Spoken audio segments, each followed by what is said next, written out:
بسم اللہ الرحمن الرحیم وبہ نستعین سبحانک لا علم لنا الا ما علمتنا انک انت العلیم الحکیم الحمدللہ رب العالمین والصلاة والسلام علی سید المرسلین وعلی آلہ وصحبہ اجمعین ومن تبعہم بإحسان الی یوم الدین اعوذ باللہ من الشیطان الرجیم بسم اللہ الرحمن الرحیم من عمل صالحا من ذکر و انثی من عمل صالحا من ذکر او انثی وهو مؤمن فلنحيينه حياة طيبة ولنجزينهم أجرهم بأحسن ما كانوا يعملون۔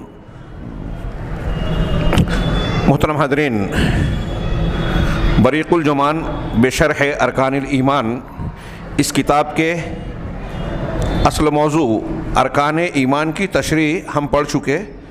خاتمے کے طور پر صاحب تالیف شیخ محمدی النورستانی حفظہ اللہ نے 3-4 بنیادیں بیان کی اہل سنت والجماعت کے قواعد سے متعلق۔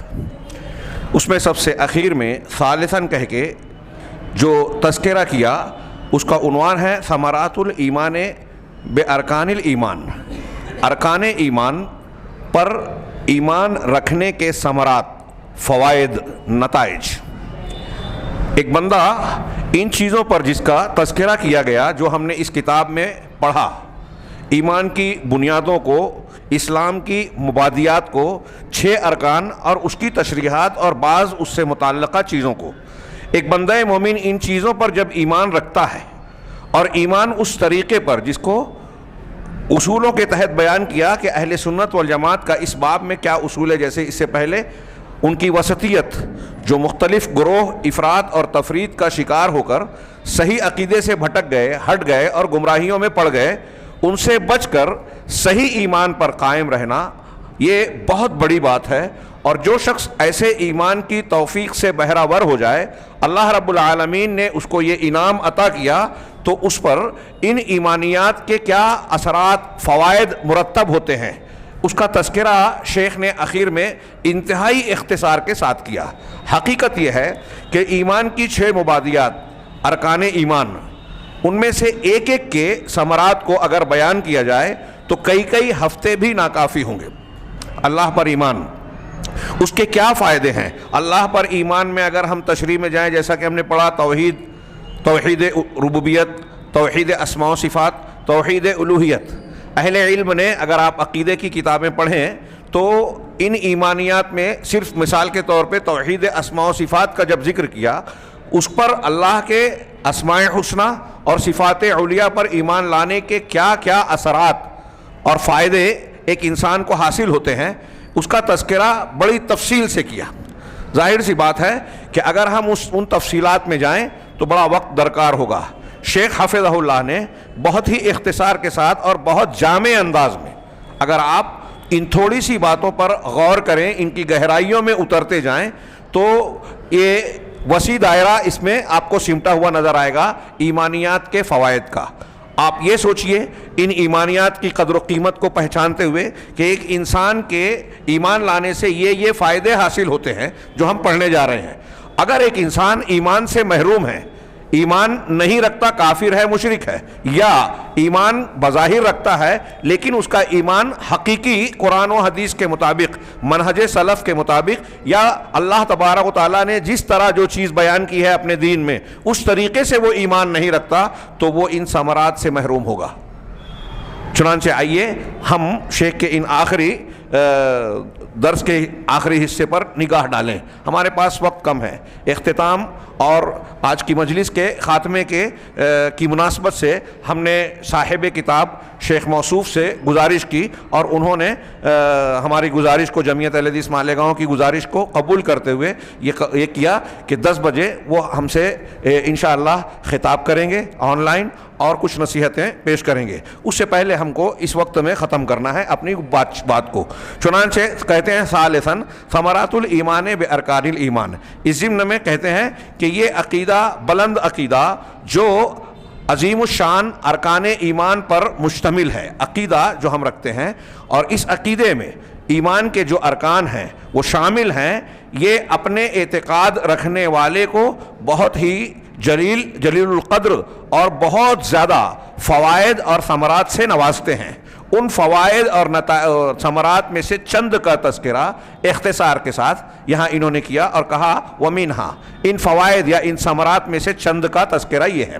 سب سے پہلے من ثمرات الایمان باللہ تعالی، اللہ تبارک و تعالیٰ پر ایمان لانے کے بعض ثمرات، فوائد. کہتے ہیں کہ اللہ تعالیٰ کی ذات پر، اس کے اسماء و صفات پر ایمان رکھنا یہ بندے کو جو فائدہ دیتا ہے وہ یہ کہ اس کے دل میں اللہ تعالیٰ کی محبت، اس کی تعظیم پیدا ہوتی ہے. آپ اللہ پر، ہم اور آپ اگر ایمان لاتے ہیں حقیقی معنوں میں، تو اس ایمان کا، اس کے اسماء و صفات کی معرفت اگر ہمیں حاصل ہو. شیخ عبدالرزاق بن عبد المحسن البدر کی کتاب فقہ الاسماء الحسنی، جس کو ہم نے درس کے طور پر شروع کیا تھا لیکن ابتدائی حصوں میں ہی لاک ڈاؤن کے بعد رک گیا معاملہ، سلسلہ انشاءاللہ وہ شروع ہوگا. اس سلسلے میں 2-3 دروس اللہ تعالیٰ کے اسماء و صفات پر ایمان لانے کے فوائد سے متعلق ہو چکے. اللہ تعالیٰ کے اسماء و صفات پر ایمان رکھنا، اس کی معرفت حاصل کرنا بہت ہی، بلکہ دنیا کا سب سے زیادہ عظیم الشان علم ہے اور سب سے لذیذ نعمت ہے، جس کے بارے میں متعدد بار سلف کا یہ قول پیش کر چکا ہوں کہ وہ دنیا کے مساکین الدنیا، دنیا کے مسکین ہیں وہ لوگ جو اس دنیا میں آئے اور اس میں زندگی گزار کر چلے گئے اور دنیا کی سب سے لذیذ نعمت سے محروم رہے. لوگوں نے پوچھا کہ سب سے لذت والی نعمت کیا ہے؟ تو انہوں نے بیان کیا کہ سب سے لذیذ نعمت یہ ہے کہ اللہ تبارک و تعالیٰ کی معرفت حاصل ہو، اس کے اسماء حسنی اور صفات علیاء کا علم حاصل ہو، اس سے انس اور اس کا قرب حاصل ہو. اس سے بڑھ کر لذیذ نعمت دنیا میں کوئی ہے ہی نہیں. اگر آپ اللہ کے اسماء و صفات کا علم حاصل کریں گے، پڑھیں گے، قرآن نے جو بار بار اپنے ناموں کا، اللہ کے ناموں کا، اس کی صفات کا، اس کی عظمت و کبریائی کا ذکر کیا ہے، جگہ جگہ ہر آیت کے کہیں آغاز میں، کہیں آخر میں، کہیں درمیان میں، یہ کوئی بلا وجہ نہیں ہے. اس کے بہت سارے فائدے ہیں.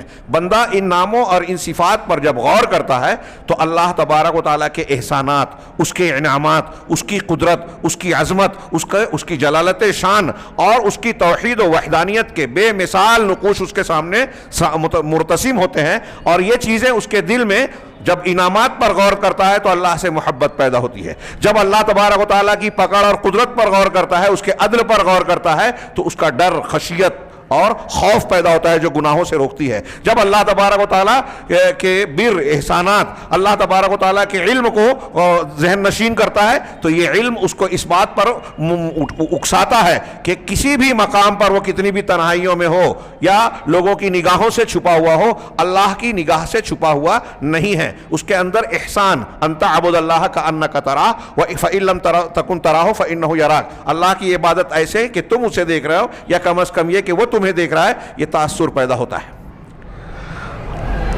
ایسے آپ ناموں پر غور کرتے جائیں کہ وہ رزاق ہے تو روزی اسی سے مانگے گا، وہ ساری قدرتوں کا مالک ہے تو نفع اور نقصان اسی کے ہاتھ میں ہے تو بندہ اسی سے مانگے گا، اسی سے امید رکھے گا، اسی پر توکل اور بھروسہ کرے گا. دنیا کی کسی طاقت، کسی غیر اللہ کو جو دنیا میں لوگ پوجے جاتے ہیں، وہ انبیاء و صالحین ہو، دیوی دیوتا ہو اور دوسرے معبودان باطلہ ہوں، بندہ کسی سے لو نہیں لگائے گا اگر اللہ تبارک و تعالیٰ کے اسماء حسنی اور صفات علیاء کا صحیح علم، معرفت اپنی قدر اور ذہن کے مطابق اسے حاصل ہو جائے.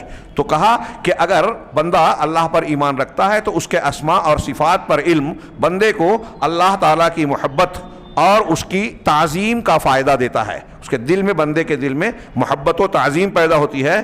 یہ محبت و تعظیم اللہ تبارک و تعالیٰ کے حکم کو بجا لانے، کہ اس کے احکامات کی پابندی کی جائے، اس پر انسان کو ابھارتا ہے اور اس کی ممنوع چیزوں سے بچنے پر ابھارتا ہے. ہمارے ہاں کچھ لوگ کہتے ہیں نا کہ لوگ توحید اور اللہ پر ایمان کیا کہتے ہیں، یہی اہل حدیث علماء کہتے ہیں. یہ عیب کی بات نہیں ہے، خوبی کی بات ہے، یہ برائی کی نہیں، تعریف کی بات ہے. انبیاء کرام علیہم الصلوۃ والسلام بھی از ابتدا تا انتہا جس تعلیم پر پورا زور صرف کرتے تھے، بار بار کہتے تھے، وہ توحید ہی ہے، شرک سے اجتناب ہی ہے. اگر اس پر غور کریں کہ ایسا کیوں، تو معلوم یہ ہوگا کہ انسان کی صلاح اور فلاح کی بنیاد اور جڑ یہی عقیدہ ہے، اللہ تبارک و تعالیٰ پر صحیح ایمان ہے۔ دنیا اور آخرت کی ساری بھلائیاں اسی کی بنیاد پر حاصل ہوتی ہیں۔ دنیا اور آخرت کے سارے فتنے، عذاب، پریشانیاں، مصیبتیں اگر اس سے بچنا ہے تو اس کی بنیاد یہی ایمان ہے۔ تو اللہ کی پر ایمان اس کی محبت و تعظیم پیدا کرتا ہے، جو اس کے حکم کو بجا لانے اور اس کے ممنوعات سے بچنے پر ابھارتا ہے۔ اور اللہ تبارک و تعالیٰ والقیام اور اللہ تبارک و تعالیٰ کے حکم کو قائم کرنا، انجام دینا، اس کی ممانعت سے بچنا، اس سے ہی دنیا اور آخرت کی سعادت حاصل ہوتی ہے، فرد کو بھی اور مجتمع یعنی سماج کو بھی۔ فرد اور سماج کی کامیابی دنیاوی ہو یا اخروی ہو، اس کی بنیاد اللہ پر ایمان ہے، اور اللہ پر ایمان کے نتیجے میں اس کے دین کی بجا آوری، جو اس نے کہا ہے کرو اس کو کرنا، جس سے منع کیا ہے اس سے بچنا۔ پوری دنیا میں جتنے مسائل ہیں سیاسی، سماجی، اخلاقی، خاندانی، جو بھی مسئلہ ہے، بیماریوں کا معاملہ ہو، نفسیاتی بیماری، جسمانی بیماری، ذہنی بیماریاں، ساری پریشانیاں، اس کی جڑ بنیاد میں کفر اور شرک اور اللہ اس کے رسول پر ایمان نہ لانا ہے، یا ایمان کے تقاضوں کو پورا نہ کرنا ہے۔ جب سماج یا فرد اللہ پر ایمان کے تقاضے کی جتنی مخالفت کرے گا، وہ اتنا زیادہ پریشانی، مصیبت اور تکالیف میں مبتلا ہوگا، اور اس کی زندگی میں جو ہے دکھ، پریشانی، صدمے آئیں گے۔ زندگی کو خوشگوار بنانے کا نسخہ انہوں نے یہ بحث اتنی سی کہی، اور اس کے بعد قرآن کی ایک آیت بیان کر کے اس کا خاتمہ اس عنوان کو مکمل کیا، اللہ پر ایمان کے فائدے کو۔ من عمل صالحا، سورہ نحل کی مشہور آیت، اللہ کا ارشاد کہ من عمل صالحا من ذکر او انثی، مرد ہو یا عورت، جو صالح عمل کرے گا، صالح عمل جو جس میں اخلاص ہو اور جو سنت رسول کے مطابق ہو، اس کو صالح عمل کہتے ہیں۔ تو جو صالح عمل کرے گا، وہ مرد ہو یا عورت، وہو مؤمن، شرط کیا ہے کہ وہ ایمان والا ہو۔ ایک آدمی ایمان والا نہیں ہے، کافر ہے، وہ اپنی آنکھ کسی اندھے کو ڈونیٹ کر دے وے، اپنے پوری پراپرٹی کو کار خیر میں جو ہے وقف کر دے وے، جیسا کہ کچھ لوگ کرتے ہیں، ہوتا ہے، اور نیکیاں کرتے ہیں، تو ٹھیک ہے، وہ اچھا کام کر رہے ہیں، لیکن اگر ایمان نہیں ہے تو اس کا کوئی عمل قابل قبول نہیں ہے۔ سعادت کی بنیاد ہے ایمان، وہو مؤمن فلنحینہ، ایمان کی حالت میں جو صالح عمل کرے گا، مرد ہو یا عورت، اللہ نے فرمایا فلنحینہ حیاتا طیبہ، ہم اسے خوشگوار زندگی عطا کریں گے۔ سیاق بتا رہا ہے آگے اجر و ثواب کی بات کہی جا رہی ہے، تو مطلب آخرت کی بات آگے ہے، یہ دنیا کی بات ہے کہ دنیا میں خوشگوار زندگی ملے گی۔ ہمارے یہاں لوگ کہتے ہیں مسلمانوں کے مسائل کو حل کرنے کے لیے، پریشانیوں کو درست کرنے کے لیے، کہ مولوی لوگ تو ایمان، تقوی، صبر اور انہی کی باتیں کرتے ہیں، اس سے ہمارے سیاسی معاملات اور دوسرے زندگی کے امور کیسے حل ہوں گے، ہمارے معاشی معاملات کیسے مضبوط ہوں گے۔ یہ اللہ تعالیٰ کا ارشاد، اور ایسی ایک آیت نہیں، 10-20 آیتیں ہیں۔ میں نے اس سے پہلے کئی مرتبہ دروس و خطبوں میں بیان کیا کہ ہم لوگ مادی اسباب پر توجہ دیتے ہیں، دنیا دار اور کفار کی طرح، جبکہ مادی اسباب سے کہیں زیادہ اہمیت کے حامل روحانی اسباب ہیں۔ اللہ تعالیٰ نے قرآن میں کہا کہ کیا ہے یہ، اگر بستی کے لوگ وَلَوْ ان اہل القرى آمنوا واتقوا لفتحنا علیہم برکات من السماء والارض، اگر یہ بستیوں والے جن کو ہم نے ہلاک کیا، اللہ تعالیٰ سورہ اعراف میں ان واقعات کو بیان کرنے کے بعد کہہ رہا ہے، یہ ایمان اور تقوی اختیار کرتے تو ہم آسمانوں اور زمین کی برکتیں ان پر کھول دیتے۔ ایمان اور تقوی رہے گا تو آسمان اور زمین کی برکتیں کھل جائے گی۔ ایسی کتنی روایتیں اور آیتیں پیش کریں، آپ نے بہت مرتبہ سنا بخاری کی روایت، حضرت فاطمہ رضی اللہ تعالی عنہا نے غلام مانگا تھا، ہاتھ میں چھالے پڑ گئے تھے، غلام لانے گئی تھی، اللہ کے رسول نے رات میں پہنچ کر کہا کہ کیا ایسا عمل بتاؤں جو غلام سے بہتر ہے، نوکر ملازم سے بہتر ہے؟ سونے کے لیے بستر پر آؤ تو 33 مرتبہ سبحان اللہ، 33 مرتبہ الحمدللہ اور 34 مرتبہ اللہ اکبر کہا کرو۔ تھوڑی دیر کے لیے سوچئے کہ ہاتھ میں چھالے پڑ رہے ہیں، غلام گھر میں پریشانی ہے، اور اللہ کے رسول نسخہ کیا بتا رہے ہیں؟ سبحان اللہ الحمدللہ اللہ اکبر کہو۔ دونوں میں کوئی تعلق نظر آتا ہے؟ کافی تعلق ہے۔ یہ روحانی قوت عطا کرنے والا، اللہ پر اعتماد و بھروسہ کرنے والا اور برکتوں کا دروازہ کھولنے والا عمل اللہ کے نبی صلی اللہ علیہ وسلم نے بتایا. صبر و ضبط و قناعت جس سے پیدا ہوتی ہے, اور ساری اخلاقی خوبیاں اسی اللہ پر ایمان لانے سے ہوتی ہے. ہاں, صبر, قناعت, اللہ پر بھروسہ, اس سے امید, کسی اور سے نہ ڈرنا, صرف اللہ سے ڈرنا, ایمان باللہ کی خصوصیات ہیں. تو اللہ نے فرمایا کہ جو مومن ہوگا, عمل صالح کرے گا, اس کو ہم دنیا میں خوشگوار زندگی دیں گے. ہاں, تاکید کے ساتھ ہے فَلَنُحْيِيَنَّهُ وَلَنَجْزِيَنَّهُمْ أَجْرَهُمْ بِأَحْسَنِ مَا كَانُوا يَعْمَلُونَ, اور ان کے جو کچھ وہ عمل کر رہے ہیں اس کا بہتر, ان کے عمل سے کہیں بہتر بدلہ ہم انہیں ضرور بضرور دیں گے. یہ اللہ پر ایمان کے ضمن میں شیخ نے بیان فرمایا. اس کے بعد دوسرا عنوان وَمِن ثَمَرَاتِ الْإِيمَانِ بِالْمَلَائِكَةِ, فرشتوں پر ایمان لانے کے ثمرات, اس کے کیا فائدے ہیں. 3 فائدہ انہوں نے ذکر کیا. ہاں, سب سے پہلا العلم بعظمت خالقہم تبارک و تعالی و قوتہ و سلطانہ. فرشتوں پر ایمان لانے سے اللہ تبارک و تعالی اور خالق مالک کی عظمت, اس کی قوت اور سلطنت اور سلطان کا علم ہوتا ہے. جب ہم پڑھتے ہیں فرشتے اللہ کی مخلوق ہیں اور وہ ایسے ایسے ہیں. حضرت جبرائیل علیہ السلام کو جب اصلی شکل میں اللہ کے رسول نے دیکھا, بخاری وغیرہ میں جو ہے 2 مرتبہ دیکھا, تو آسمان اور زمین کے درمیان افق کو پورا بھر دیا 600 پر. ان کے بارے میں جو ان کی قوت کا تذکرہ ہے, ذی قوت عند ذی العرش مکین, اللہ نے فرمایا قوم لوط کو جب عذاب دینا ہوا, اللہ کے حکم سے لوط کی بستی جو صدوم بستی تھی اس کو آسمان میں ہوا میں اٹھا کر پلٹ دیا. ایک فرشتے نے پوری بستی کو اٹھا کر پلٹ دیا. کتنے طاقتور ہیں جبرائیل علیہ السلام, کتنے طاقتور ہیں فرشتے. ہاں, ان کو جو جو کام دیا گیا ہے, جو سرعت دی گئی ہے, وہ آسمان سے زمین کے پر کس تیزی سے آتے ہیں, یہاں سے کس تیزی سے جاتے ہیں, یہ سب تفصیلات پر جب غور کریں تو دنیا میں جو ہم سائنسی اور مشاہداتی طور پر جن چیزوں کو دیکھتے ہیں اس کی بنیاد پر یہ چیزیں ہماری عقل میں نہیں آتی, باہر جاتی ہے. لیکن یہ ہماری عقل ناقص ہے, اللہ کی قدرت عظیم الشان ہے. جو چیز ہماری عقل میں نہیں آتی وہ اللہ تعالیٰ کی قدرت سے باہر نہیں ہے. اس نے بتایا کہ ایک رات میں اللہ کے رسول صلی اللہ علیہ وسلم کو اسرا کا سفر, معراج کا سفر کرایا گیا. ہاں, جبکہ کتنا لمبا فاصلہ ہے, اس تفصیل کا موقع نہیں ہے. صرف میں اشارہ کر رہا ہوں کہ فرشتوں کی یہ عظمت, صرف حضرت جبرائیل علیہ السلام کے بارے میں جو میں نے تھوڑا سا تذکرہ کیا اس پر غور کیجئے. وہ اتنے طاقتور, ان کو پیدا کرنے والی ذات اللہ کی. تو جب مخلوق اتنی طاقتور عظیم الشان ہے, جیسے ہم آسمان کو دیکھیں, پہاڑ کو دیکھیں, اب یہ فرشتوں پر ایمان لائیں. اور فرشتوں پر ایمان کا پہلا فائدہ یہ ہے کہ غیب پر ایمان مضبوط ہوتا ہے. ہاں, یہاں اس کا تذکرہ نہیں کیا, وہ غیب ہے ہمارے لیے, تو ہم جب اس کو مانتے ہیں تو ایمان بالغیب ہمارا مضبوط ہوتا ہے. یہ نیچریت, عقلیت کی بنیاد پر بہت سارے منکرین نے فرشتوں کے وجود کا انکار کر دیا, کفر کا ارتکاب کیا.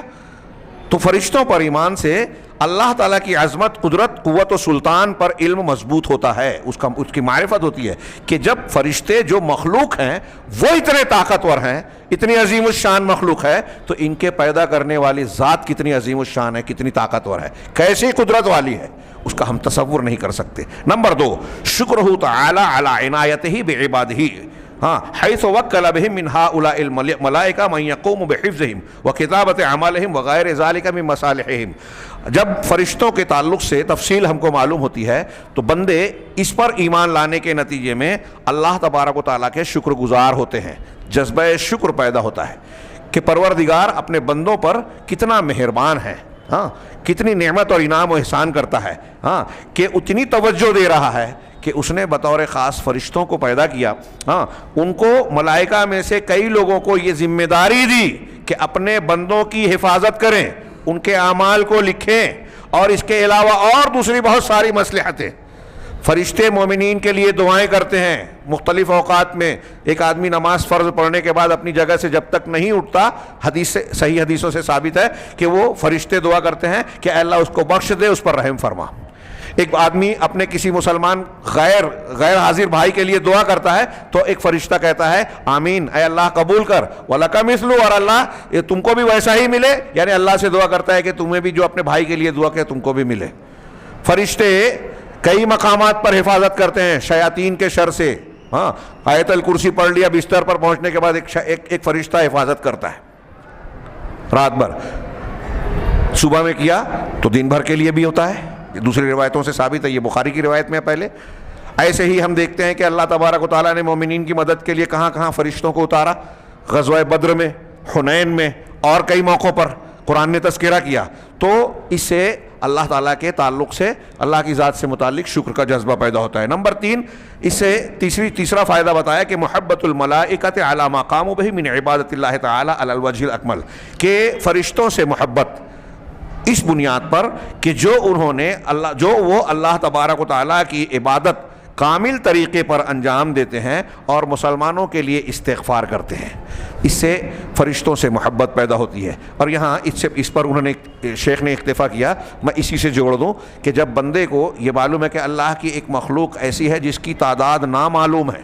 فرشتوں کے بارے میں کہا کہ آسمان میں جو کعبۃ اللہ سے محاذات میں جو گھر ہے ان کا جہاں عبادت کرتے ہیں، وَالطُّورِ وَكِتَابٍ فِي رَقٍّ مَّنشُورٍ وَالْبَيْتُ الْمَعْمُورِ، ایک روز میں 70,000 فرشتے داخل ہوتے ہیں ہر روز، اور پھر دوبارہ ان کی باری نہیں آتی. کتنی تعداد ہوگی؟ آسمان میں 4 انگلی کی بھی جگہ نہیں ہے جہاں کوئی فرشتہ سجدے میں یا رکوع میں نہ ہو. تو اس سے یہ پتہ چلتا ہے دنیا میں کچھ لوگ اگر اللہ کی نافرمانی کر رہے ہیں، کافر ہیں، مشرک ہیں، ہاں ابو جہل، فرعون اور نمرود کے نقش قدم پر چل رہے ہیں، تو یہ بہت کم ہے. اللہ کی عبادت کرنے والے بے شمار مخلوق ہے، ساری کائنات ہے، صرف فرشتوں کی ہی ایسی تعداد ہے. اور پھر مسلمانوں کو اس سے تسلی ملتی ہے. اگر ہم کہیں اقلیت میں ہیں، کہیں کمزوری کا شکار ہیں، ہے نا، آج بہت سارے مسلمان مرعوب ہیں، متاثر ہیں، ہاں، کہ مسلمانوں کی شوکت بکھر گئی اور کفار مشرکین مغربی دنیا کی شوکت چھا گئی، تو ان سے مرعوب اور متاثر ہوتے ہیں. مرعوب ہونے کی ضرورت نہیں ہے. ہم ایمان لائیں تو ہم اس جماعت کا حصہ بن رہے ہیں جو فرشتوں کی جماعت کرتی ہے. آگے بڑھتے ہیں. وَمِن ثَمَرَاتِ الْإِيمَانِ بِالْكُتُبِ، کتابوں پر ایمان لانے کے ثمرات. الاول، پہلا کہ اللہ تبارک و تعالیٰ کی رحمت کا علم ہوتا ہے. ہاں، کتابیں اللہ نے نازل کی، یہ اللہ کی رحمت کا انتہائی پہلو. ہاں، اور اپنی مخلوق کے معاملات پر اللہ کی توجہ، اس کا انعام، احسان کہ اس نے ہر قوم کے لیے کتاب اتاری آسمان سے جو ان کی رہنمائی کرے. یہ چھوٹا موٹا انعام اور چھوٹی موٹی نعمت نہیں ہے. دنیا کی باتوں کو ہم خود سے سیکھتے ہیں، تجربے سے، مشاہدے سے اور نہ جانے کون کون طریقوں سے، لیکن دین کی بات اللہ تبارک و تعالیٰ نے بندوں کے حوالے نہیں کی. خاص طور سے عقیدے اور عبادات کا معاملہ کہ اللہ نے پیدا کیا ہے تو اس کا انتظام بھی کیا اور اس کے لیے کتابیں نازل فرمائی. یہ پہلی بات کہ اس نے یہ انتظام کیا. دوسرا، اللہ تعالیٰ کی حکمت کا ظہور اس طرح سے کہ اللہ تبارک و تعالیٰ نے ہر امت کے لیے ایسی کتابیں نازل کی جس میں اس امت کی مناسبت سے اس کے حالات، قواعد، فوائد کا لحاظ کرتے ہوئے احکامات اور تعلیمات دی گئیں. اگرچہ کہ دین کی بنیادیں جو ہم نے 6 ارکان پڑھا نا، اللہ پر ایمان، فرشتوں پر، آخرت پر وغیرہ، یہ سارے آدم علیہ السلام سے لے کے محمد رسول اللہ صلی اللہ علیہ وسلم کے تک سارے انبیاء کی تعلیمات میں سب یہ ایمانیات یکساں، اس میں کوئی تبدیلی نہیں ہوئی. لیکن کتابوں میں احکامات، حالات اور قوائف کے اعتبار سے اللہ نے اپنی رحمت اور اپنی حکمت و مصلحت کی بنیاد پر تبدیل فرمائے. وکانا کہہ رہے ہیں کہ ان کتابوں میں سب سے آخر اور خاتم قرآن عظیم ہے، جو کہ یہ قرآن اتنا جامع ہے کہ دنیا کے سارے انسان کسی بھی علاقے میں، شہر میں، ملک میں بستے ہوں، کسی بھی ماحول میں پروردہ ہوں، سب کے لیے، ہر زمانے، ہر علاقے میں، قیامت تک کے لیے مفید ہے. یہ بھی کوئی چھوٹی موٹی بات نہیں ہے. علماء کرام سے آپ اس کی تفصیل سنتے ہیں. اب غور کرتے جائیے، 1400 سال پہلے جو کتاب نازل ہوئی وہ آج تک اور قیامت تک ہر زمانے کے، ہر علاقے کے، امریکہ، آسٹریلیا، افریقہ، کسی بھی علاقے کے کوئی بھی رسم و رواج اور کچھ بھی ہو، سب کے لیے مفید ہے. اور تجربات نے اس کی گواہی دی ہے کہ واقعی یہ سچ ہے. ایسی عظمت، ایسی جامعیت دنیا کے کسی انسان یا کسی مخلوق کے بس کی بات نہیں ہے کہ وہ ایسا قانون بنائے کہ اس میں بغیر تبدیلی کے قیامت تک کے سارے انسانوں کی ضروریات فطری طور پر اعتدال کے ساتھ پورے ہوں اور وہ ان کے لیے مفید ثابت ہو. تیسرے نمبر پر کہ اللہ تبارک و تعالیٰ کی نعمت کا شکر. قرآن پر ایمان، کتابوں پر ایمان اللہ تعالیٰ کی ایک بڑی نعمت ہے جس پر ایمان لانے سے بندے کے دل میں اس کے شکر کا جذبہ پیدا ہوتا ہے. اور ایک اور بھی بات اس میں ایڈ کروں کہ جب اللہ تعالیٰ نے اتنا اہتمام کیا تو بندے کو یہ اشارہ ملتا ہے کہ اللہ نے ہماری ہدایت کا انتظام خود کیا، پیدا کیا، ضرورت کی ساری چیزیں دی، اور اس ضرورت میں سب سے زیادہ اہم تھی ہدایت، تو کتابیں نازل کی. اس کا مطلب ہمیں ہدایت صرف قرآن حدیث سے لینا چاہیے. اسی ذریعے سے جو اللہ نے نازل کیا. جب ہمیں معلوم ہے کہ اللہ نے کتاب نازل کی تو زندگی کا کوئی اصول ضابطہ، شریعت اور دین کے نام پر کوئی طریقہ، کوئی معاملہ ہم اس کتاب کو چھوڑ کر کسی اور سے کیوں لیں؟ یہ تو اللہ کی نعمت کی ناشکری ہوئی. آخری جو ہے کہ اس کی نعمت کا شکر ادا کریں. تو شکر یہ بھی ہے کہ اس کی اس نعمت کی قدر پہچانیں. اللہ کی کتاب کوئی چھوٹی موٹی نعمت نہیں ہے. ہم کو دنیا میں جتنی نعمتیں ملی ہیں ان سب سے عظیم الشان ہے. آگے وَمِن ثمرات الایمان بالرسل، رسولوں پر ایمان کے ثمرات میں سے چند ثمرات، چند فوائد. نمبر 1، العلم برحمت اللہ تعالی و عنایتہ بخلقہ، اللہ تبارک و تعالیٰ کی رحمت اور مخلوق کے ساتھ اس کی توجہ، اس کا احسان کا علم ہوتا ہے، اس طرح سے کہ اللہ تبارک و تعالیٰ نے ان کی طرف مکرم ان رسولوں کو، ان معزز اور کریم رسولوں کو بھیجا علیہم الصلاۃ والسلام. کس لیے بھیجا؟ للہدایت والارشاد، ہدایت و ارشاد کے لیے. جو صرف تھیوری نہیں اتاری کتاب بلکہ پریکٹیکل نمونہ اسوہ حسنہ کی شکل میں انبیاء کی شخصیات کے تناظر میں امت کے سامنے پیش کی. اور انبیاء کرام علیہم الصلاۃ والسلام کی شخصیات ایسی ہوتی تھی کہ دنیا میں کوئی بھی انسان اخلاق، کردار، ایمان، کسی بھی اعتبار سے ان سے بہتر نمونہ پیش نہیں کر سکتا. سب سے مکمل انسان ہوتے تھے انبیاء کرام. یہ اللہ کا لطف و کرم، اس کا احسان اور رحمت ہے بندوں پر. نمبر 2، شکرہ تعالی علی ہذہ النعمت الکبریٰ، اس عظیم الشان اور سب سے بڑی نعمت پر اللہ تعالیٰ کا شکر. جیسا کہ میں نے کہا، شکر یہ ہے کہ ہم اللہ تعالیٰ کی حمد و ستائش کریں، اس کا یہ نعمت کو قبول کریں، اور شکر یہ بھی ہے کہ اس نعمت کا صحیح استعمال کریں. نبی صلی اللہ علیہ وسلم سب سے بڑی نعمت ہے. اب نبی کو چھوڑ کر کوئی پیر صاحب کی بات مانتا ہے، کوئی امام صاحب کی بات مانتا ہے، کوئی کسی اور کو اپنا پیشوا مذہبی مان کر نبی کی حدیث و سنت کو دیکھے بغیر جانتا ہے تو چھوڑ دیتا ہے، یا دیکھتا ہی نہیں ہے اور بزرگان کے پیچھے پڑا ہوا ہے، تو وہ لاکھ بزرگ ہوں، لیکن اگر نبی کی بجائے ان سے تعلیم لے رہا ہے تو وہ اللہ کی اس عظیم الشان نعمت کی ناقدری کر رہا ہے، اس کا انکار کر رہا ہے. بہت بڑا بدنصیب ہے ایسا شخص.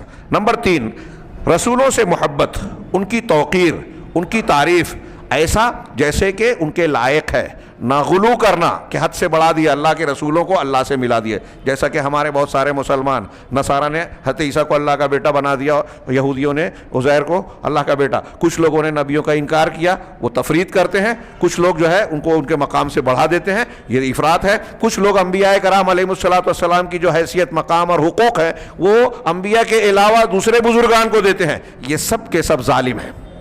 کہہ رہے کہ ان کی توقیر کرنا اور جیسا کہ ان کے لائق اور شایان شان ہے ان کی ثنا اور تعریف کرنا، ان پر درود بھیجنا، اس لیے کہ وہ اللہ تعالیٰ کے پیغمبر، نمائندے اور رسول ہیں اور اس کے بندوں کا خلاصہ ہیں، نمونہ ہیں. انہوں نے اللہ تبارک و تعالیٰ کی عبادت کو انجام دیا، اس کی رسالت کو پہنچایا لوگوں تک، بندوں کے ساتھ خیر خواہی کی اور ان کی مخالفت اور اذیتوں پر صبر کیا. یہ کوئی چھوٹا کام نہیں ہے. دنیاوی اعتبار سے ایک انسان دوسرے انسان پر اگر کوئی احسان کرتا ہے اللہ کی توفیق سے، تو ان احسانات میں رشتوں پیوند میں ہم دیکھتے ہیں سب سے بڑا احسان والدین کا ہوتا ہے. والدین سے بھی بڑھ کر علل اطلاق مخلوق میں مخلوق پر اگر کوئی احسان دیکھا جائے تو پیغمبر کا احسان امتوں پر سب سے بڑا ہے. اس لیے پیغمبر کا حق بھی دوسروں کے مقابلے میں سب سے زیادہ ہے. ان سے محبت کرنا ایمان کا حصہ، ان کی اطاعت و فرما برداری کرنا اللہ تعالیٰ کا حکم ہے کہ اللہ تعالیٰ نے ان کو جب رسول بنایا ہے تو ہمارے لیے انہی کو نمونہ بنایا، لہٰذا زندگی ویسے ہی گزارنا ہے جیسے اللہ کے بھیجے گئے نمونے نے پیش کیا ہے. تو انہوں نے جو خیر خواہی کی، نبی سے زیادہ خیر خواہ اور امت کا بھلا چاہنے والا کوئی نہیں ہوتا، نبی سے زیادہ صبر کرنے والا کوئی نہیں ہوتا. جناب محمد رسول اللہ صلی اللہ علیہ وسلم کی شخصیت کو بطور خاص دیکھیں. آپ کی شخصیت پوری انسانی تاریخ کی سب سے جامع الکمالات شخصیت ہے. جس لحاظ سے بھی آپ دیکھیں، صبر میں، ضبط میں، بہادری اور شجاعت میں، سخاوت میں، حلم اور بردباری میں، طاقت اور قوت مل جانے کے بعد اپنے مخالف کو معاف کر دینے میں، کسی بھی اخلاقی خوبی میں دیکھیں آپ سے بڑھ کر آپ پوری انسانی تاریخ میں کوئی نظر نہیں آتا.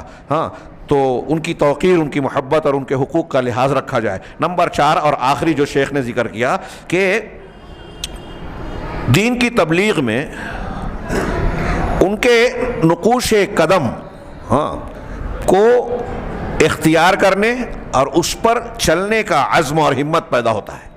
جب ہم نبیوں پر ایمان لاتے ہیں، ان کی سیرت پڑھتے ہیں، ان کے کردار کا مطالعہ کرتے ہیں، ان کی زندگیوں کو دیکھتے ہیں، تو ہمارے دل میں حوصلہ ہوتا ہے، راستہ ملتا ہے کہ جس طریقے سے دین کی تبلیغ اور دین کے تقاضوں، اللہ پر ایمان کے تقاضوں کو پورا کرنے کے لیے ان انبیاء نے دنیا کے نشیب و فراز کا سامنا کیا، ہمیں بھی اس کو اپنے سامنے نمونہ بنا کر رکھنا چاہیے، اور یہ عزم بنتا پیدا ہوتا ہے انسان کے اندر۔ اور پھر اس کی بنیاد پر ایک بندہ جو رسولوں پر حقیقی معنی میں ایمان لاتا ہے، محمد رسول اللہ صلی اللہ علیہ وسلم پر اور تمام انبیاء پر، تو وہ سب سے بہترین راستہ اختیار کرتا ہے کہ انبیاء کا یہی طریقہ ہے، اور نبی ہمارے سامنے یہی نمونہ پیش کرتے ہیں۔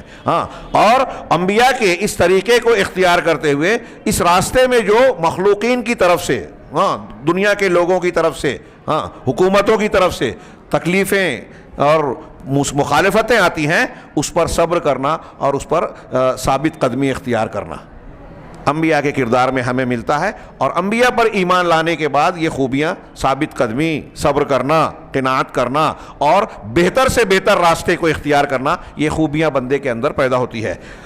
آگے اتنے پر اکتفا کر کے آخرت کے دن پر ایمان لانے کے ثمرات، اس کو بھی بہت تفصیل سے بیان کیا جا سکتا ہے، لیکن صرف 2 فائدہ انہوں نے ذکر کیا کہ اللہ تبارک و تعالیٰ کی فرما برداری اور اطاعت کی حرص۔ جب ایک بندہ آخرت پر ایمان رکھے گا تو یہ چاہے گا کہ آخرت میں مجھے زیادہ سے زیادہ نیکیاں، دنیا میں کھاؤں پیوں پیسہ اس میں دنیاوی لذتوں میں شوق میں خرچ کروں، اس کی بجائے ایسے مقامات پر خرچ کرنا چاہیے جس سے مجھے آخرت میں میری تعمیر ہو، مجھ کو وہاں فائدہ اجر و ثواب ملے۔ تو زیادہ سے زیادہ، میں ایک مثال میں نے بیان کی، اس کو حرص اور تڑپ ہوگی کہ اللہ تعالیٰ کی خوب اطاعت و فرما برداری کروں، تاکہ اس دن، آخرت کے دن، اسے اجر و ثواب حاصل ہو، اس رغبت میں۔ اسی طریقے سے اس کے بالمقابل اللہ کی معصیت اور نافرمانی سے میں زیادہ سے زیادہ دور رہوں، بچوں، تاکہ اس دن کے عذاب سے، اللہ کی پکڑ سے اپنے آپ کو بچا سکوں۔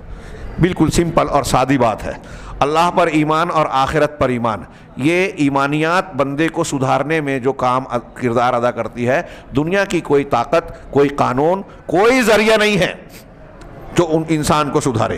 یہی وجہ ہے کہ ایمان کے بغیر علم کی بڑی بڑی ڈگری آج دیکھ رہے ہیں ہم دنیا میں لوگ لے کر بیٹھے ہیں، لیکن کوئی جو ہے وہ چور ہے، کوئی جھوٹ بولتا ہے، کوئی اخلاقیات میں برائی کا شکار ہے، کوئی دنیا دار ہے، لوگوں انسانی ہمدردی سے محروم ہے، اس کے اندر اخلاقی اور دینی اچھائیاں، خوبیاں کہیں نہ کہیں کم نظر آئے گی۔ اور خاص طور سے ایمان والا نہیں ہے تو بڑی ڈگریاں بڑا گھپلا کرواتی ہیں، بڑی بڑی ڈگری والے بڑے بڑے گھپلے کرتے ہیں۔ ایمان علم کو راہ راست پر، علم کی ڈگری لے لینا صرف علم والی فضیلت کی بات نہیں ہے، علم کے ساتھ ایمان کا ہونا ضروری ہے۔ یرفع اللہ الذین آمنوا والذین اوتوا العلم درجات۔ اگر علم دنیا کا کتنا بھی اونچا ہو جائے، ایمان سے محروم ہے تو علم خود گمراہ ہو جاتا ہے۔ بہت اہم بات کہہ رہا ہوں، اس لیے اللہ تعالیٰ نے پہلی وحی میں کہا اقرأ باسم ربک، پڑھیے، صرف پڑھنا نہیں کہا، رب کے نام سے پڑھیے، یہ پابندی لگائی۔ رب کا نام جب یہ ایمان ہوگا اور اس کے بعد آدمی علم اور مطالعہ کرے گا تو یہ علم اور مطالعہ اسے فائدہ دے گا۔ بہرحال آخرت کے دن پر ایمان جواب دہی کا احساس پیدا کرتا ہے، اور یہ احساس نیکیوں کا شوق پیدا کرتا ہے اور برائیوں کا خوف پیدا کرتا ہے، اور انسان اسی کے ذریعے سے اچھا انسان بنتا ہے۔ کوئی اور چیز انسان کو اس کے بغیر نہیں سدھار سکتی۔ نمبر 2، تسلیت۔ کوئی اور چیز، جیسے میں نے کہا کہ اب کچھ لوگ کہتے ہیں کہ قانون کا ڈر، حکومت کا ڈر، جیل کا ڈر کچھ لوگوں کو کچھ برائیوں سے، یہ مستقل طور سے اندر سے سدھارتا نہیں ہے، عارضی یا ظاہری طور پر سدھارتا ہے۔ جہاں بچنے کا ملا یا قانون سے بچنے کا، ابھی تو بچاؤ کر کے لوگ کرتے ہیں، بم دھماکہ کرتے ہیں، بچ جاتے ہیں، دیکھ رہے ہیں ہم لوگ ابھی ہندوستان میں دیکھ رہے ہیں نا، شہریت قانون کی مخالفت کرنے والے کوئی ضمانت بھی نہیں ہوتی، اور دھماکہ کرنے والا جو ممبر پارلیمنٹ بن جاتا ہے، نہ صرف چھوٹتا ہے بلکہ یہاں تک پہنچ جاتا ہے، اور ان کو ڈر نہیں ہے، بے خوف ہوتے جا رہے ہیں، دھمکیاں دیتے ہیں۔ کیوں؟ جواب دہی کا احساس نہیں ہے۔ نمبر 2، دوسرا فائدہ انہوں نے آخرت پر ایمان کا بتایا کہ مومن کے لیے تسلی کہ دنیا میں اگر کوئی نعمت سے ہم محروم ہیں، دنیاوی متاع سامان سے ہم اگر محروم ہیں، ہم دیکھتے ہیں بہت سارے لوگوں کو، فرعون، حامان، ان کو دنیا کی بڑی بڑی نعمت، دولت، حکومت ملی ہے۔ آج بھی ایسے اللہ کے دشمنوں کو میں اکثر کہا کرتا ہوں، اگر پیغمبر جو ہے ان کے پاس حکومت ہوتی، فرعون نمرود کے پاس حکومت نہیں ہوتی تو کوئی کافر ہوتا ہی نہیں. یہی تو امتحان ہوتا ہے کہ باطل کو ظاہری طور پر قوت نظر آتی ہے تو ہمارا امتحان ہے کہ وہ طاقتور ہے. آج ہم اپنے سماج میں چھوٹے پیمانے پہ دیکھیں, مسلمان گھر میں پیدا ہونے والے مسلمان ہیں, لیکن یہ مسلمانوں کا بھی ایک مزاج ہے, دو لوگوں کا جھگڑا ہوا تو جدھر طاقت کا وزن زیادہ ہے ادھر جھکتے ہیں. یہ ایمان کی کمزوری ہے. آخرت پر ایمان ہوگا ہاں تو بندہ یہ دیکھے گا کہ صحیح کیا ہے غلط کیا ہے, اس بنیاد پر حساب کتاب ہوگا. ہاں تو اب دنیا میں اگر ہم کسی سچائی پر چلتے ہوئے کسی نعمت سے محروم ہو رہے ہیں, کوئی ہمارا دشمن بن رہا ہے, کوئی مخالف ہے, کوئی سزا دے رہا ہے. ہاں ابھی حجاب کا معاملہ چل رہا ہے, ہاں اسکولوں میں جو تکلیف دی جا رہی ہے خواتین کو, ایک ریاست میں مسلمان لڑکیوں کو, اور کیا کچھ ہے. تو بہرحال یہ اس تفصیل میں نہ جائیں, وقت بہت کم بچا ہے. تو دنیاوی اعتبار سے, مال و متاع سے, دنیاوی لذتوں سے اگر کوئی بندہ محروم ہے ہاں تو اس کو یہ احساس مومن بندے کو ہوگا کہ یہ آخرت میں کی نعمتیں اور اس کا ثواب جو ہمیں ملے گا اس سے یہ دنیا دار محروم رہیں گے. نبی کریم صلی اللہ علیہ وسلم کو جب حضرت عمر نے دیکھا تھا ایلا کے موقع پر, آپ کے پیٹھ پر جو ہے کھجور کی چٹائی کے نشانات تھے, اور جو گھر تھا اس میں صرف چمڑے, 2-3 چمڑوں کا, وہ بھی کچے چمڑے, کچھ نہیں تھا. آپ رونے لگے. پوچھا کیوں رو رہے ہو؟ کہا یہ آپ اللہ کے سچے رسول ہیں, ہاں آپ اپنی امت کے لیے کشادگی کی دعا کیجیے. اللہ کے رسول آپ سچے رسول ہیں اور آپ کا یہ معاملہ ہے. اور یہ کیسر و کسرا دنیا دار جو اللہ کی عبادت بھی نہیں کرتے, ان کو اللہ نے دنیا عطا کی ہے اتنی وافر. تو اللہ کے رسول لیٹے تھے, بیٹھ گئے اور کہا کیا ابن خطاب تم اس پر شکوہ کر رہے ہو, کیا اس سے راضی نہیں ہو کہ ان کے لیے یہ دنیا میں ہے اور ہمارے لیے جو ہے آخرت میں ہے؟ کہا میں راضی ہوں. ہاں ایمان قضاء اور قدر پر, تقدیر پر ایمان کے فوائد, اس کو انہوں نے سب سے طویل 4 فوائد بیان کیے ہیں. بہت کم وقت بچا ہے, میں تیزی سے بیان کر رہا ہوں. تقدیر پر ایمان کے فائدوں پر آپ زیادہ سے زیادہ غور کریں کہ ایک آدمی مانتا ہے کہ دنیا میں اللہ تعالیٰ کے مقدر کیے ہوئے چیزوں کے بغیر کچھ نہیں ہوتا, تو کہہ رہے ہیں اس سے اللہ تبارک و تعالیٰ کی ذات پر اعتماد پیدا ہوتا ہے. اسباب کو اختیار کرنے کے باوجود اللہ پر اعتماد.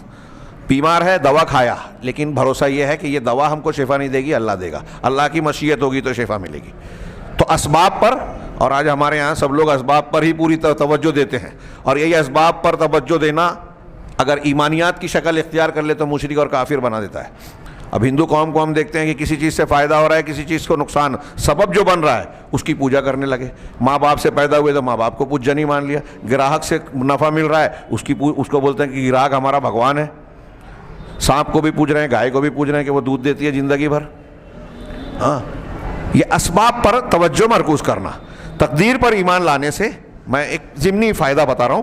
ہاں اسباب کے اختیار کرنے کے باوجود اعتماد اللہ پر پیدا ہوتا ہے, اس لیے کہ سبب اور مسبب جو چیز ذریعہ بنتی ہے اور جو اس سبب کا نتیجہ ہوتا ہے, یہ دونوں کے دونوں اللہ کی قضاء اور قدر سے بندھے ہوئے ہیں. آپ سبب جو اختیار کر رہے ہیں وہ بھی اللہ کی توفیق سے. ایک ڈاکٹر دوا دے رہا ہے, اس کو توفیق ملی, اس کو دوا دماغ میں آئی, وہ صحیح آپریشن کیا, اللہ کی توفیق, شفا مل رہی ہے اللہ کی جانب سے. تو سبب اور مسبب دونوں اللہ کی قضاء اور قدر سے ہے. دوسرا فائدہ کہ راحت النفس و طمأنینۃ القلب, دل کی راحت, نفس کی راحت اور دل کی طمانینت, سکون حاصل ہوتا ہے قضاء اور قدر سے. اس لیے کہ بندہ جب یہ جانتا ہے کہ جو کچھ ہو رہا ہے دنیا میں وہ اللہ کی قضاء اور فیصلہ ہے, اور جو ناپسندیدہ چیز ہو رہی ہے ہماری زندگی میں وہ لامحالہ ہونے والی ہی تھی اور ہو کر رہنے والی تھی, تو اس سے اس کے دل کو آرام اور نفس کو آرام اور دل کو سکون ملتا ہے, اور وہ اللہ کی قضاء اور قدر پر راضی ہو جاتا ہے. کسی کی میت ہو گئی, کوئی بیمار ہو گیا, کوئی ناکام ہو گیا, کاروبار میں نقصان ہو گیا, اللہ کی قضاء اور قدر ہے, پھر بھی دل میں سکون رہتا ہے. ہاں خودکشی نہیں کرتا, بے چینی کا شکار نہیں ہوتا اگر ایمان ہے تو. تیسرا طرد العجاب بالنفس, ہاں عند حصول المراد, جب کوئی مراد اور نتیجہ حاصل ہو جاتا ہے تو آدمی گھمنڈ اور خود پسندی کا شکار نہیں ہوتا کہ میں نے تیر مارا, میں نے ایسا کر لیا, میں نے ویسا کر لیا, میری یہ شان ہے. ہاں تو وہ گھمنڈ کا علاج ہوتا ہے تقدیر پر ایمان سے. کیسے؟ اس لیے کہ جو کچھ حاصل ہوا ہے انسان کو وہ اللہ تعالیٰ کی جانب سے نعمت ہے, اس چیز کے مقابل جو اللہ نے مقدر کیا ہے, قضاء اور قدر کا فیصلہ کیا ہے, وہ خیر اور نجاح کامیابی کے اسباب میں سے اللہ نے آپ کو اگر کوئی چیز ملی ہے تو جو ملنے کے اسباب سے آپ گزرے ہیں اللہ تعالیٰ نے وہ اسباب آپ کے لیے ہموار کیے، تب آپ وہاں تک پہنچے۔ آپ آرام سے کسی سفر میں بمبئی پہنچ رہے ہیں تو اللہ نے بمبئی پہنچنے کے اسباب آپ کو مہیا فرمائے، ہموار کیے۔ ایسے ہی کوئی بھی چیز نے، کوئی بھی نعمت مل رہی ہے وہ اللہ تعالیٰ کے اسباب، کامیابی اور خیر اور بھلائی آپ تک پہنچانے کے اسباب کو ہموار کرنے اور متعین کرنے کی وجہ سے ہے۔ چنانچہ ایسی صورت میں بندہ اللہ تبارک و تعالیٰ کا شکر ادا کرتا ہے اور خود پسندی اور گھمنڈ کو چھوڑ دیتا ہے۔ اسی سے جب تقدیر کا فیصلہ ہے تو انسان کے اندر قناعت ہوتی ہے کہ اللہ کا فیصلہ ہے، جو کچھ دیا وہی ہمارے لیے صحیح تھا، وہی کافی ہے، قناعت پسندی آتی ہے۔ نمبر 4، طرد القلق، قلق، بے چینی، زجر، پریشانی، جزا فضا، مصیبت اور پریشانی کے وقت چلا پکار۔ ہاں، جب مراد سے آدمی محروم رہے، آپ کوئی چیز چاہ رہے ہیں، محنت کر رہے ہیں، لیکن وہ چیز آپ کو نہیں ملی، ناکامیاب ہو گئے، تو ایسی صورت میں مکروہ چیز آپ کو مل رہی ہے، پسندیدہ چیز سے آپ محروم رہ گئے کوشش محنت کرنے کے باوجود، تو بے چینی، اضطراب اور جزا اور فضا والا معاملہ پیدا نہیں ہوگا، اس لیے کہ بندہ یہ یقین رکھتا ہے یہ جو کچھ بھی نتیجہ آ رہا ہے یہ اللہ تعالیٰ کی قضاء اور قدر کے مطابق ہے، جس کے لیے آسمانوں اور زمین کی ملکیت ہے، سلطنت ہے، کائنات کے مالک اور خالق کا یہ فیصلہ ہے۔ ساری کوششیں کرنے کے بعد بھی ہم ناکام ہوئے، تو اس کی وجہ سے قلق، بے چینی سے انسان محفوظ رہتا ہے اور یہ یقین رکھتا ہے کہ جو ہوا وہی ہونا تھا۔ ہاں، جو تعلیم دی اللہ کے رسول نے کہ بندہ یہ کہے ناکامیابی پر قدر اللہ وما شاء فعل، اللہ نے مقدر کیا تھا اور جو کچھ اس نے چاہا وہی کیا، چنانچہ اس پر وہ صبر کرتا ہے۔ ایمان بالقدر سے صبر پیدا ہوتا ہے، وَيَحْتَسِبُ الْأَجْرَ، اور اجر کی امید رکھتا ہے، کسی کی میت ہو گئی، کوئی نقصان ہو گیا، صبر کرتا ہے اور اجر کی امید رکھتا ہے۔ اسی طریقے سے تقدیر پر ایمان سے بندے کے اندر، یہاں انہوں نے ذکر نہیں کیا، تو امام طحاوی کی ایک عبارت یاد آ رہی ہے، بس ایک جملہ کہہ کے بات کو ختم کروں کہ صبر سے بندہ اللہ تعالیٰ کا خوف دل میں پیدا ہوتا ہے اور دوسروں کا خوف نکل جاتا ہے۔ ہاں، وہ لوگوں کے بوجھ سے، امام شافعی اسی ضمن میں کہتے ہیں، انہوں نے ذکر کیا امام ابن ابی العز رحمہ اللہ نے، کہ لوگوں کو آپ خوش کرنے جائیں، یہ نہ آپ کو کے لیے ممکن ہے اور نہ آپ کو اس کا حکم دیا گیا ہے، نہ اس کا حکم دیا گیا ہے، نہ آپ کے لیے ممکن ہے، اور اللہ تبارک و تعالیٰ کو خوش کریں آپ، یہ آپ کے لیے ممکن بھی ہے اور اس کا حکم بھی دیا گیا ہے۔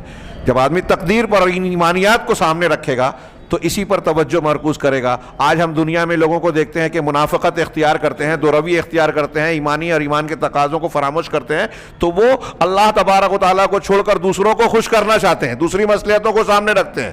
ہمیں اللہ تعالیٰ کو خوش کرنا ہے، تقدیر پر ایمان سے صرف اسی کا خوف، اسی کا ڈر پیدا ہوتا ہے۔ یہاں شیخ نے اپنی بحث کو اور کتاب کو مکمل کیا اور آخری میں دعا فرمائی کہ ہم اللہ تبارک و تعالیٰ سے یہ دعا کرتے ہیں کہ اللہ ہم کو اس عقیدے پر، اس صحیح عقیدے پر ثابت قدم رکھے اور ہمارے لیے اس ایمان کے جو کچھ ثمرات ہیں، جو یہاں بیان کیے گئے اور جو نہیں بیان کیے گئے، جو فوائد اور ثمرات ہیں، وہ ہمارے لیے اللہ تبارک و تعالیٰ مقدر اور محقق فرمائے، ثابت کرے، اور اپنے فضل سے مزید زیادتی فرمائے اور ہمارے دلوں کو ہدایت دینے کے بعد ٹیڑھ پن سے محفوظ رکھے۔ ایسا نہ کرے کہ ہدایت پانے کے بعد ہم گمراہی کا شکار ہو جائیں، اور اپنے پاس سے اللہ تبارک و تعالی ہمیں رحمت عطا فرمائے۔ یقیناً وہ بلا کسی عوض کے خوب نوازنے والا ہے، وہاب ہے۔ والحمدللہ رب العالمین، وصلی اللہ تعالی علی نبینا محمد وعلی آلہ وصحبہ والتابعین لہم بإحسان الی یوم الدین۔ والسلام علیکم۔